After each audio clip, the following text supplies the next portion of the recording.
Lando Norris, a name that's become synonymous with raw speed, exceptional skill, and an unrelenting ambition in the world of Formula One.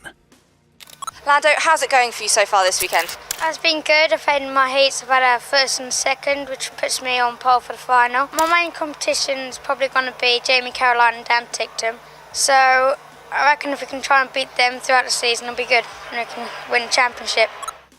It's Lando Norris who takes his first World Championship in 2025. Entering 2025, he and the McLaren team arrived as clear title favourites, armed with a dominant car and valuable lessons from his heartbreaking near-miss in 2024. Norris had vowed to apply those hard-earned experiences in his first serious championship push, facing off against the formidable Max Verstappen and his talented teammate Oscar Piastri.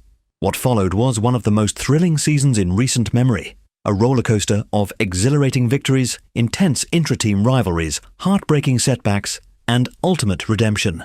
This is the full story of Lando Norris's maiden World Championship year in 2025, a season that tested him like never before and cemented his place among F1's elite. Lando Norris's journey to the top has been one of steady, impressive progression. After breaking through with his maiden victory in 2024 and finishing as runner-up to Max Verstappen, he entered 2025 with renewed determination and maturity. McLaren's car upgrades over the winter had transformed them into frontrunners, and Norris himself had grown immensely, learning to manage pressure, avoid costly mistakes, and extract every ounce of performance from the machinery. The stage was perfectly set for a fierce three-way battle.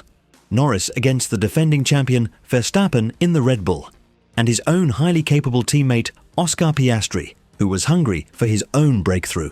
Fans and experts alike predicted a nail-biting season with McLaren's orange cars poised to dominate. Little did we know just how dramatic and unpredictable it would become. Pre-season testing in Bahrain set the tone for what was to come. McLaren's MCL39 looked blisteringly quick right out of the box, topping the timesheets consistently with improved aerodynamics, better tyre management, and enhanced straight-line speed. Lando Norris was flying, posting lap times that had pundits declaring him the favourite for the title. Interviews buzzed with optimism. Norris spoke confidently about applying 2024's lessons.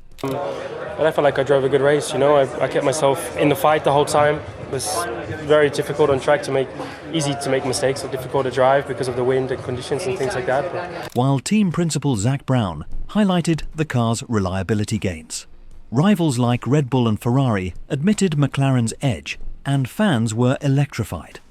Many believed this could finally be Norris's year to claim the crown he'd chased for so long, proving himself not just as a fast qualifier, but as a complete championship contender.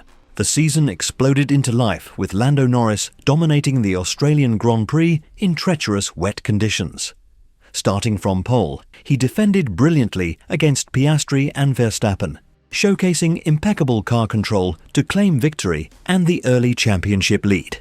He backed it up with strong second places in China and Japan, demonstrating consistency even as Piastri and Verstappen took wins. A gritty third in Bahrain came despite qualifying issues and a penalty, while fourth in Saudi followed a frustrating crash in quali.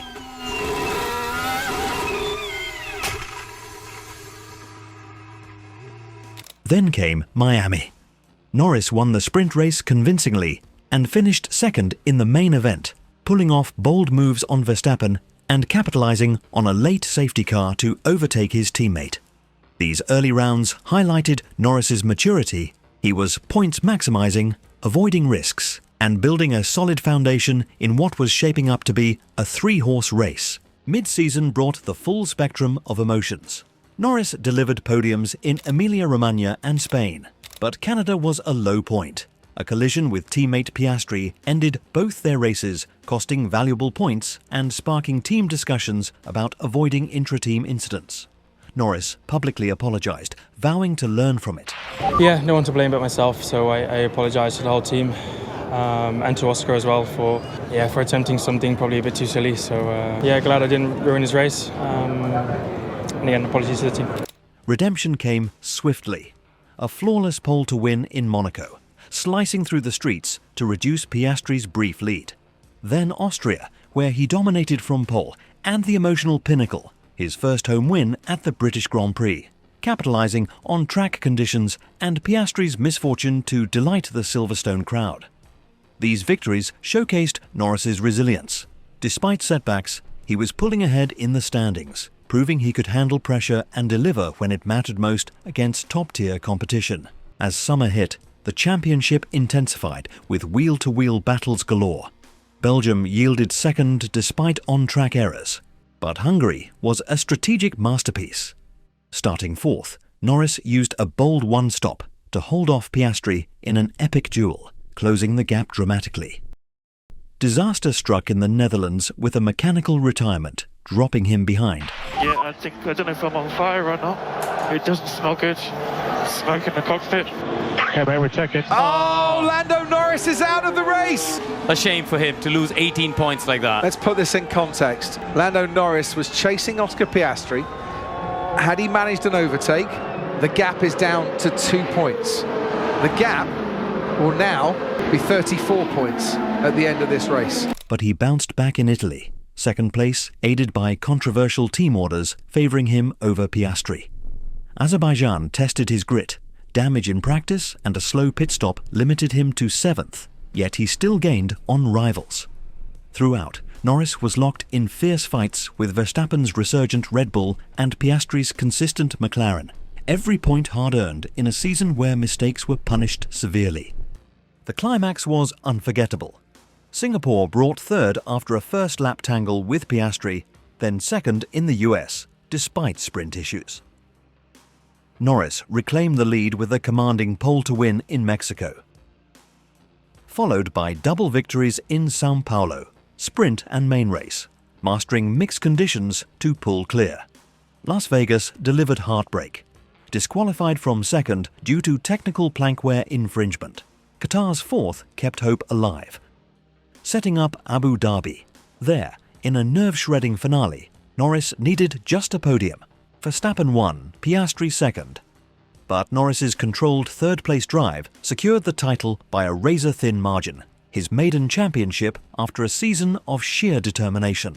2025 will be remembered as the year Lando Norris fulfilled his destiny, overcoming intense rivalry from Max Verstappen and Oscar Piastri, internal team challenges, and personal doubts to lift the World Drivers' Championship trophy.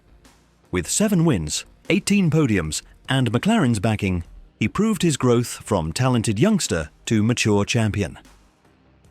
The lessons from close battles, setbacks like Canada and Las Vegas, and triumphs in Britain and Mexico have forged a stronger driver.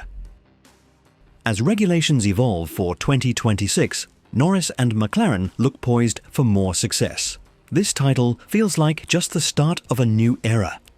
Thanks for watching this deep dive into Lando Norris's epic 2025 season. If you enjoyed it, hit that like button, share with fellow F1 fans, and subscribe for more highlights, driver stories, and analysis. What do you think? Can Lando defend his title in 2026? Drop your predictions in the comments below.